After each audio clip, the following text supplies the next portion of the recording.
फडणवीस भेटीसाठी वेळ देत नाहीत अशी खंत खासदार सुप्रिया सुळे यांनी व्यक्त केली आहे। राज्यातील अनेक विषय चर्चा करण्यासाठी फडणवीस वेळ देत नाहीत। त्यांनी खासदारांसोबत राज्यातील प्रश्नांवर चर्चा करावी, जेणेकरून आम्ही राज्याचे ते प्रश्न दिल्लीत मांडू, असंही सुप्रिया सुळे म्हणाले।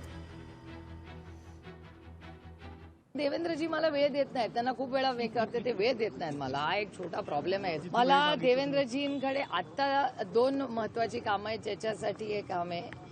एक तेली समाजाचा एक इश्यू माझ्याकडे वारंवार येतोय, त्या समाजाचे लोकच मला भेटायला आलेत, त्यांचा एक इश्यू आहे, त्याच्यासाठी मी त्यांची वेळ मागितलेली आहे। एक दुसरं हिंदी भाषासाठी त्यांनी जर वेळ दिला तर आम्हाला आवडेल थोडासा।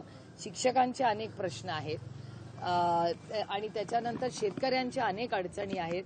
माझी सगळ्या पत्रकारांना विनंती आहे की तुम्ही त्यांना माझ्या वतीने आणि खासदारांच्या वतीने विनम्र विनंती करा की एक मीटिंग आमच्यासाठी घ्या। राज्याच्या वतीने आम्ही सोडू, तुम्ही माननीय मुख्यमंत्री म्हणून आम्हाला गाईडलाईन द्या। देवेंद्रजी महाराष्ट्रातल्या तमाम जनतेला माहिती आहे की देवेंद्रजी सर्वांना भेटतात। केवळ एखाद्या मेसेजवरती सुद्धा देवेंद्रजी लोकांची कामं करतात, हे महाराष्ट्रातल्या जनतेने अनेक वेळा बघितलंय।